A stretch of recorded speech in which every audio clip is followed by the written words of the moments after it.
Hello, Hirpara કન્યા વિદ્યાલય, કાલાવડ કન્યા પ્રાથમિક વિદ્યાલય, ધોરણ 8, વિષય સામાજિક વિજ્ઞાન, પાઠ 6, અંગ્રેજ શાસનની ભારત પરની અસર.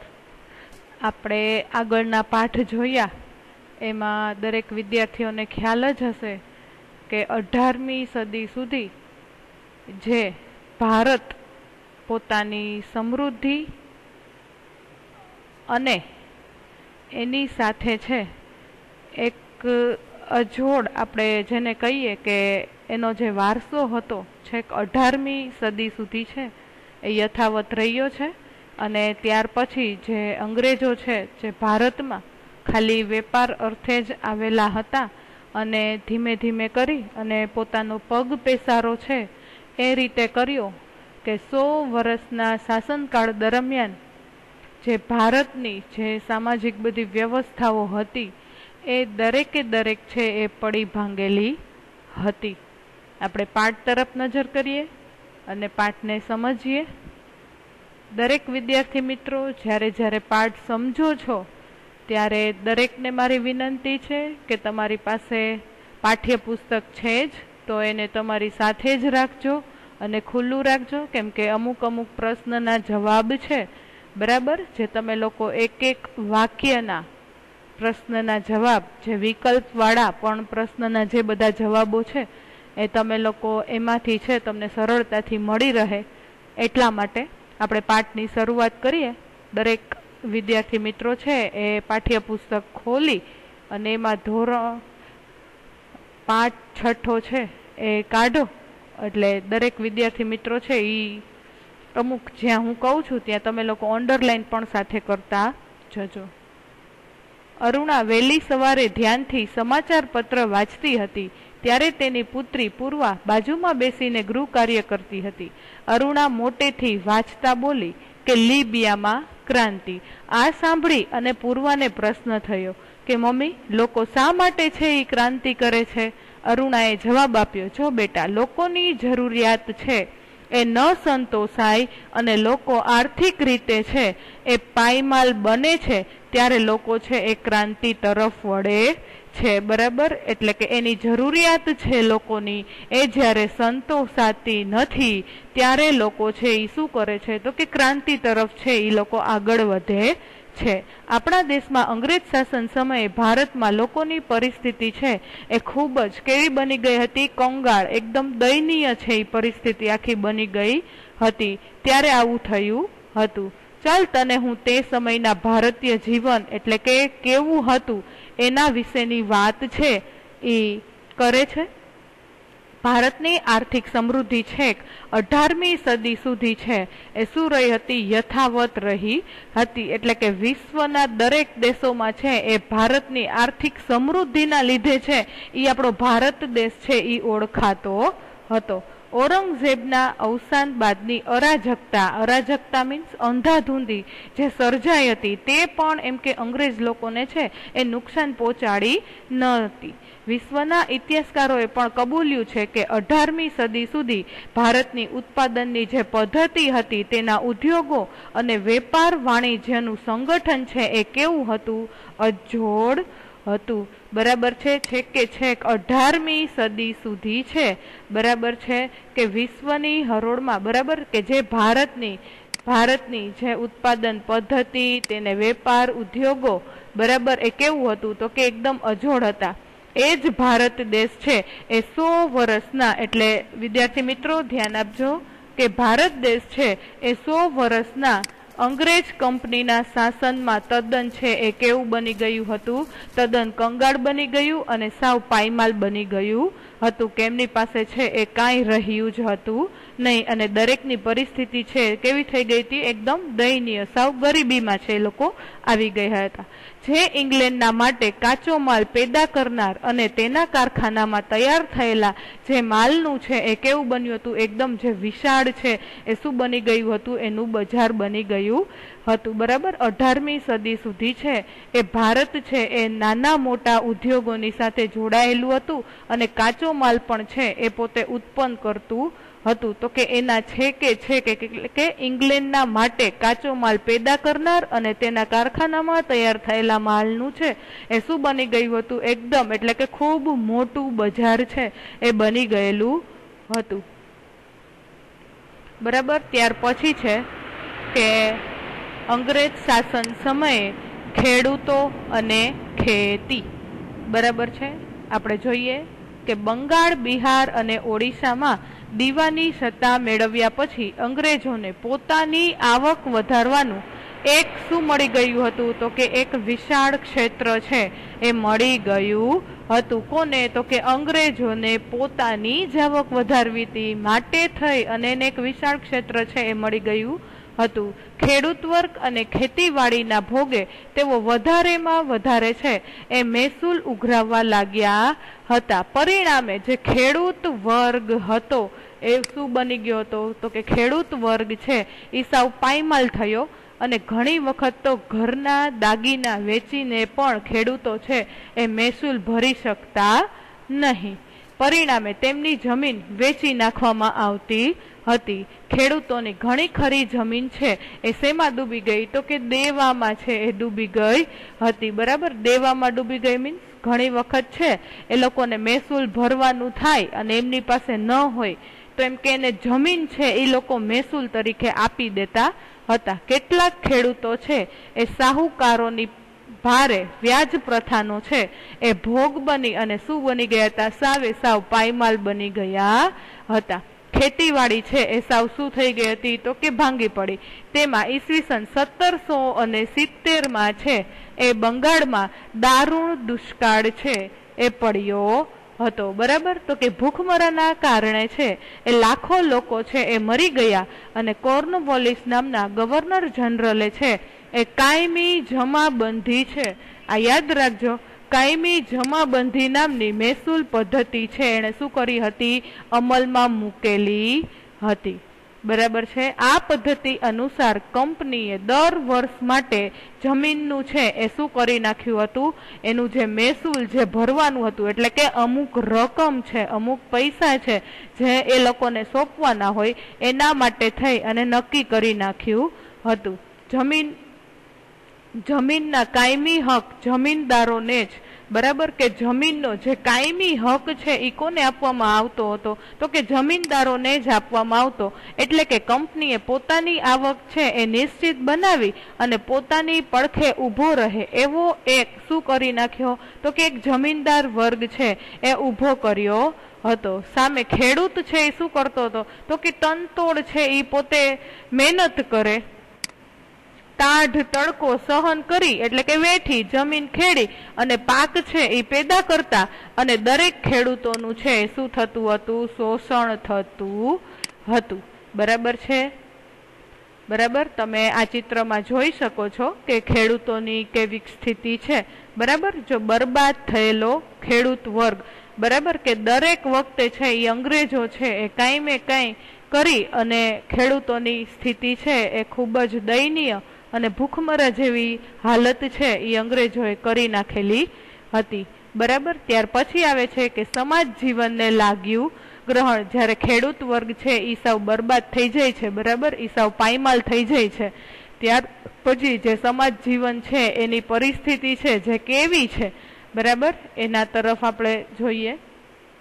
વોરન હેસ્ટિંગના સમયમાં મહેસૂલ ઉઘરાવવાનું કામ જેને સોંપવામાં આવતું તેને તે સમયમાં એટલે કે જ્યારે અંગ્રેજો હતા અને 18મી સદી પછીની જે વાત છે કે જ્યારે અંગ્રેજો છે એ ભારતમાં આવી અને પોતાનું શાસન ચલાવવા જ્યારે લાગ્યા હતા ત્યારે એમ કે જે મહેસૂલ ઉઘરાવવાનું જે કામ જે કરતો હતો, બરાબર, તેને શું કહેવામાં આવતો હતો? તો કે તેને કલેક્ટર કહેવામાં આવતા હતા. તેઓ ન્યાયાધીશનું પણ શું કહે છે કે તેઓ ન્યાયાધીશનું પણ કામ કરતા. અંગ્રેજી રાજ્યતંત્રના આવા વહીવટથી આપણા દેશની પુરાણી, બરાબર, એટલે કે સાવ જૂની એટલે કે પહેલાના સમયની જે આપણા ભારત દેશમાં જે ગ્રામ્ય સ્વરાજ્યની જે પ્રથા હતી એ શું થઈ ગઈ હતી? તો કે નાશ પામી હતી. જૂના વખતમાં દરેક ગામ એક નાના પ્રજાસત્તાક જેવું હતું. આપણને ખબર જ છે કે સૌ પ્રથમ છે એ કાંઈ જિલ્લા છે એ હતા નહીં, બરાબર, તાલુકો પણ નહોતો, પણ ત્યારે શું હતું કે દરેક ગામ છે એ પોતાની રીતે છે કેવું હતું તો કે પ્રજાસત્તાક હતું. તો કે જો દરેક ગામ એક નાના પ્રજાસત્તાક જેવું હતું. ગ્રામ પંચાયતો જ ગામડાનો બધો વહીવટ છે એ સંભાળી લેતી હતી. દેશની કરોડરજ્જુ જેવી ગ્રામ સ્વરાજ્યની છે એ શું હતી? સંસ્થા હતી. બરાબર. જો આમાંથી તમને છે એ એક એક વાક્યના પ્રશ્નના જવાબ છે એ પરીક્ષામાં પૂછાઈ શકે એવા છે. બહારના આક્રમણો વખતે અને સલ્તનત શાસન વ્યવસ્થા વખતે પણ આપણે ગ્રામ સ્વરાજ્યની જે સંસ્થાઓ છે એ કેવી હતી તો કે એમને એમ અડગ છે એ ઊભી હતી. અંગ્રેજોએ શરૂ કરેલી આ નવી શાસન પદ્ધતિથી છે એ આપણી ગ્રામ સ્વરાજ્યની સંસ્થા છે એ શું થઈ હતી તો કે નાશ પામી હતી. કંપની સરકારે સામાજિક સુધારણાની જે રીત અપનાવી હતી તેણે લોકોમાં છે એ શું કરી દીધો તો કે એક ભય છે એ ઊભો કરી દીધો હતો. લોકોને લાગ્યું કે કંપની સરકાર છે એ ઈરાદાપૂર્વક શું કરે છે તો કે ખ્રિસ્તી ધર્મનો છે એ અંગીકાર કરાવી અને ભારતના ધર્મ અને સંસ્કૃતિને શું કરવા માંગે છે તો કે નાશ કરવા માંગે છે. એવું છે એ દરેક પ્રજાજનોને છે એ લાગવા માંડ્યું હતું. રેલવે અને લશ્કરમાં ભારતની સામાજિક વ્યવસ્થાની વારંવાર શું થતી હતી તો કે અવગણના કરવામાં આવતી. એટલે કે અંગ્રેજો છે એ વારે વારે છે જે ભારતના જે બધા લોકો છે એની સાવે સાવે કે અવગણના જ કરતા હતા કે આ બરાબર નથી ને આ વ્યવસ્થિત નથી ને એમ વારંવાર છે એ લોકોની જે કંઈ પણ વ્યવસ્થા હતી એની અવગણના હતી. તો કે તેવી માન્યતા છે એ લોકોમાં છે એ ઊભી થઈ હતી. આગ્રામાં તો એવું ફરમાન બહાર પાડવામાં આવ્યું હતું કે દરેક હિન્દીએ છે એ અંગ્રેજને સલામ ભરવી. બરાબર. જો શું કહે છે કે આગ્રામાં તો એવું ફરમાન બહાર પાડવામાં આવ્યું કે દરેક હિન્દીએ છે એ શું કરવાનું તો કે અંગ્રેજને સલામ ભરવી અને જો તેમ કરવામાં ન આવે તો તેને શું કરવાનું તો કે દંડ કે સજાને પાત્ર છે એ ગણાતું હતું. પરિણામે અંગ્રેજો પ્રત્યે છે એ ભારતીયોના દિલમાં છે એ રોષ અને નફરતની લાગણી છે એ શું થતી તો કે એની લાગણી છે એ ઉત્પન્ન થતી હતી. બરાબર. એટલે કે જે ભારતના જે લોકો છે બરાબર એના દિલમાં છે એ રોષ અને નફરતની લાગણી છે એ કોના તરફ તો કે અંગ્રેજો તરફ છે એ ઉત્પન્ન થતી હતી. ત્યાર પછી શું કહે છે કે ભારતીય વેપાર અને ઉદ્યોગોનો વિનાશ. બરાબર. કે જેમ જેમ છે એ અંગ્રેજો પોતાનું સામ્રાજ્ય છે એ સ્થાપતા ગયા તો કે એના લીધે છે એ જે ભારતના વેપાર હતા એના ઉદ્યોગો હતા એ દરેક છે શું થઈ ગયું તો કે વિનાશ થઈ ગયા હતા. બરાબર. તો કે હિન્દની હાથશાળો એટલે કે યુરોપને તેમજ એશિયાને જોઈતા કાપડનો બધો માલ છે એ પૂરો પાડતી હતી. બરાબર. જો શું કહે છે કે હિન્દની બરાબર કે જે હાથશાળો ગણાતું એવું એમ કે જે યુરોપ હતું. બરાબર. યુરોપ તેમજ એશિયાને જોઈતા જે કાપડનો બધો માલ છે એ પૂરો પાડતી એટલે કે પશ્ચિમના વેપારીઓ છે બરાબર એ અહીં શું કરતા હતા તો કે માલ ખરીદવા માટે આવતા હતા. એટલે કે હિન્દમાં બનતું બરાબર શું કહે છે કે સણ છે, ઊન છે, રેશમ છે અને સૂતરના જે કાપડની વિદેશમાં માંગ રહેતી હતી. બરાબર. ત્યાર પછી શું કહે છે કે ઢાકાની મુલાયમ બારીક મલમલની દુનિયામાં મોટી માંગ હતી. બરાબર છે. આ મેં જ્યારે તમને શરૂઆતમાં જ્યારે પહેલો પાઠ છે બરાબર ઈ જ્યારે આપણે સમજ્યા બરાબર તો એમાં છે મેં તમને આ બધી વસ્તુ છે ને એ એકો એક દેખાડેલી છે કે સૂતરનું કાપડ છે કેવું હોય, રેશમનું કેવું હોય બરાબર, સણ છે, ઊન છે, પછી ઢાકાની એકદમ જે મુલાયમ અને બારીક મલમલ એટલે એકદમ જે સોફ્ટ હોય છે બરાબર તે. ત્યાર પછી કાપડ ઉપરાંત પણ શું કહે છે કે કાપડ ઉપરાંત પણ સુરોખાર, મીઠું, સાકર વગેરે માલની પણ નિકાસ થતી અને તેના બદલામાં ભારતમાં અઢળક છે એ શું આવતું હતું તો કે સોના ચાંદીની છે એ આયાત થતી હતી. બરાબર. વિદ્યાર્થી મિત્રો, જો તમને ખબર જ છે મીઠું કોને કહેવાય, સાકર કેને કહેવાય, પણ એક આપણે જોઈએ બરાબર કે આ જે સુરોખાર છે બરાબર કે આ સુરોખાર છે એ શું છે बराबर એટલે આપણે ઘણી વખત આપણા ઘરમાં બરાબર જે ઓલા પાપડ ને જે બધું બનાવીએ છીએ એમાં આપણે ખારો નાખીએ છીએ એટલે કે આમ આપણે જોઈએ તો ઈ કેવું હોય છે તો કે એકદમ વ્હાઈટ કલરનું હોય છે બારીક એકદમ હોય છે સામાન્ય રીતે આપણે જોઈએ કે ઓલું ફટકડી હોય બરાબર ફટકડીનો કેમ આપણે પાવડર કરી નાખી તો એકદમ વ્હાઈટ પાવડર જે બધો ભેગો ખાય બરાબર એવો આ સૂરો ખાર હોય છે। અંગ્રેજ શાસનનો અમલ થતાં જ આ પરિસ્થિતિ છે એ બદલાઈ ગઈ। સોના ચાંદીનો પ્રવાહ છે એ શું થઈ ગયું તો કે ઉલટી દિશામાં છે એ વહેવા લાગ્યો હતો બરાબર। સોના ચાંદીની બરાબર જે પ્રવાહ જે ભારતમાં જે આવતું હતું એની જગ્યાએ છે એ બધું ક્યાં જવા લાગ્યું તો કે વળી પાછું એના જ દેશોમાં છે એ જવા લાગ્યું હતું। ઔદ્યોગિક ક્રાંતિની શરૂઆતમાં અંગ્રેજો છે એ એકલા બંગાળમાંથી જ આજના હિસાબે ગણીએ તો 500 કરોડ રૂપિયા માત્ર 2 દાયકાના શાસનમાં જે લોકોએ શું કરી નાખ્યું કે આપણા ભારત દેશમાંથી એ લોકો લઈ ગયા। એટલે વિચાર કરો કે આખા દેશમાંથી એવી કેટલી સંપત્તિ હશે કે જે અંગ્રેજ લોકોએ છે એ ભેગી કરી એટલે કે આપણા ભારત દેશમાંથી અઢળક સંપત્તિ માલ મિલકત હીરા ઝવેરાત જે દરેકે દરેક વસ્તુ હતી એ અંગ્રેજો શું કરવા લાગ્યા તો કે પોતાના દેશમાં છે એ લઈ જવા લાગ્યા હતા। ભારતમાં ઉત્પન્ન થતો કાચો માલ અને ભારતમાંથી એકત્ર કરેલ રૂપિયાની મદદથી અંગ્રેજો છે એ ઇંગ્લેન્ડમાં ઉદ્યોગ ધંધાઓ વિકસાવવા લાગ્યા। તેમના કારખાનાઓ છે એ એકદમ કેવા થવા લાગ્યા તો કે ધમધમવા માંડ્યા। ઇંગ્લેન્ડમાં બનતો માલ ભારતમાં જકાત વગર છે એ આવતો જ્યારે હિન્દના કાપડ પર 80% સુધીની શું કરી નાખી તો કે લોકોએ જકાત નાખી દીધો। પરિણામે છે એ ભારતમાં ઉત્પન્ન થતો માલ ભારતમાં જ કેવો મળવા લાગ્યો તો કે મોંઘો મળવા લાગ્યો। આવી હતી અંગ્રેજોની નીતિ।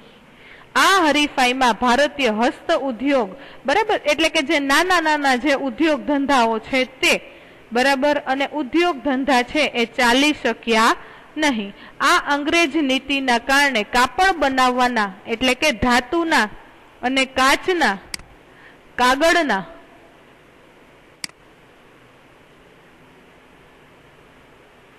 कापड़ना जे बधा उद्योगो छे ई एटले के दरेक वस्तुओ छे ए केवी मळवा लागी तो के अनेक जग्याए जे बधा नाना मोटा उद्योग एटले के दरेक प्रकारना बराबर काचना कागळना वहाणना जे दरेके दरेक उद्योगो हता बराबर एटले के हुनर उद्योगो हता ए पण शुं थई गयुं तो के नाश पाम्या हता अने एना लीधे शुं थयुं तो के लाखो कारीगर वर्ग बराबर एटले के जे भारतमां छे ए बेकार छे ए बन्या હતા અને ધીમે ધીમે ભારત છે એ ભારતના ગ્રામ્ય કારીગરોની છે એ ગરીબાઈ છે એ કેવી થવા લાગી તો કે વધવા લાગેલી હતી। જે તમે બાજુમાં પોસ્ટરમાં જોઈ શકો છો કે કેવી જે દુર્દશા છે એ થઈ છે જેની તમે જોઈ શકો છો।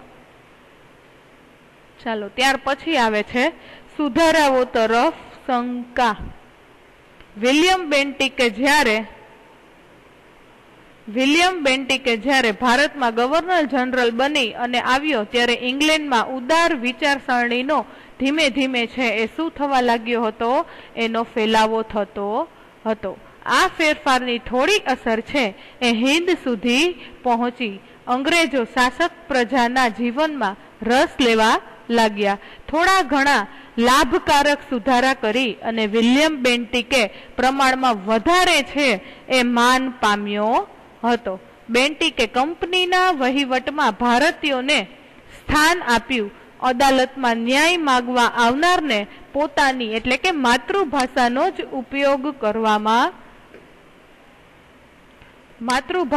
જ ઉપયોગ કરવાની રજા આપવામાં આવી।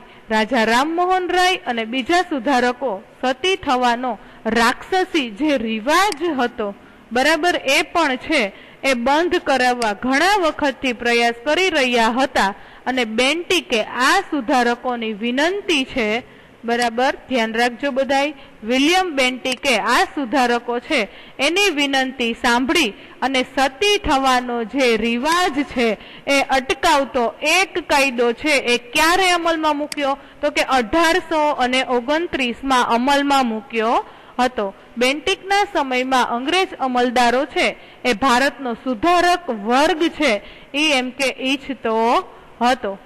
તેવા કુરિવાજો અટકાવવા પ્રયત્ન કરતા હતા। આ સુધારાઓએ ભારતના રૂઢિચુસ્ત લોકો છે એને કેવી નજરથી જોતા હતા તો કે એને શંકાની નજરથી છે એ લોકો જોવા લાગ્યા હતા। કંપની સરકારે કેળવણી માટે દર સાલ 1 લાખ રૂપિયા બરાબર ખર્ચવાનો છે।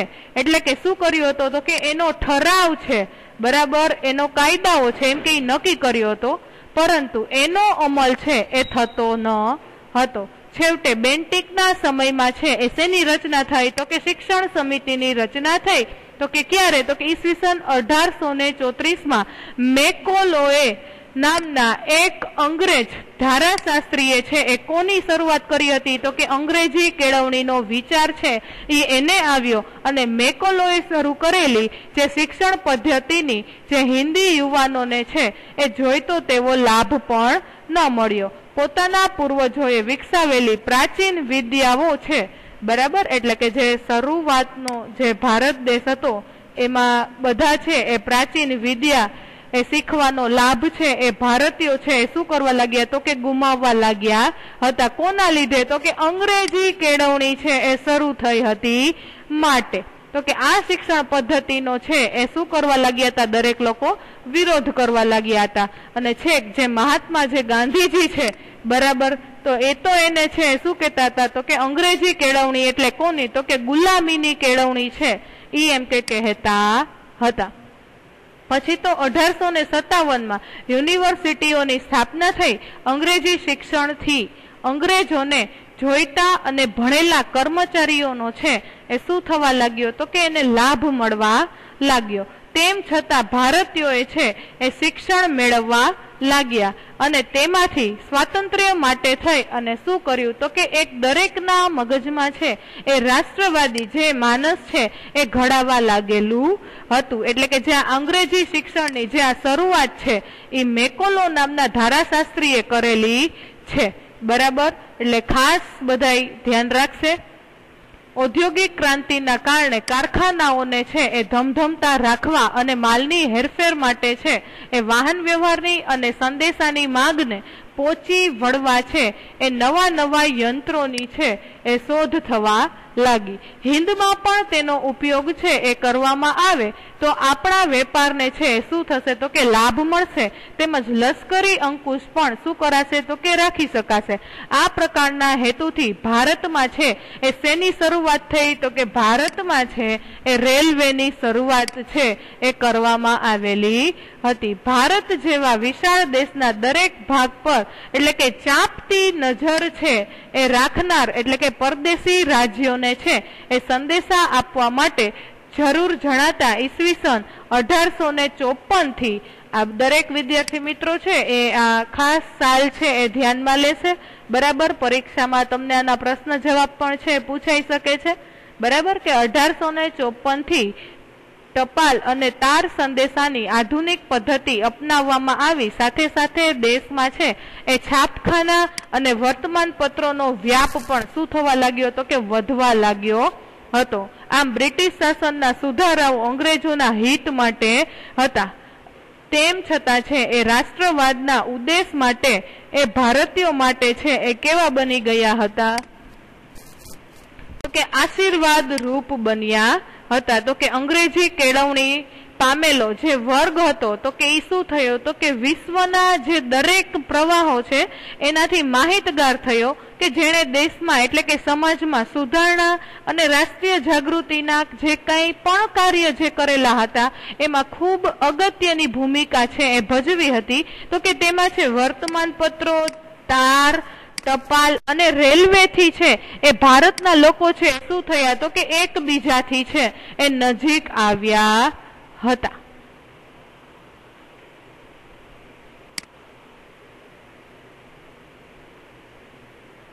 જો અહીંયા છે એ આપણો પાઠ છે એ પૂરો થાય છે, ત્યાર પછી જે આ પ્રશ્ન જવાબ છે બરાબર છે એ દરેક પ્રશ્ન જવાબ છે એ તમારે જે તમે સમાજનો જે ચોપડો બનાવેલો છે એમાં તમારે લખવાના છે बराबर। प्रश्न तमारी सामे छे, जवाब छे ई तमारे तमारी जाते छे ए पाठ्य पुस्तक मांथी गोती अने लखवाना छे। बराबर। अहींया जो स्वाध्याय पोथीनो जे छे ई तमने देखातुं हशे तमारी स्क्रीन उपर, पण तमारे खाली एमांथी प्रश्न ज लेवाना छे। जवाब तमारे तमारी जाते गोती अने पाका ચોપડામાં લખવાના છે અને ત્યાર પછી જે સાવ વિકલ્પવાળા અને જે બધા પ્રશ્નના જવાબો છે તો દરેક વિદ્યાર્થી મિત્રોને વિનંતી કરું છું કે જ્યારે પાઠ તમે આખે આખો સમજી લ્યો ત્યાર પછી ફરી એક વખત છે એ તમે જ્યારે પાઠ છે એ વાંચશો તો તમને વધારે ખ્યાલ આવશે। Thank you.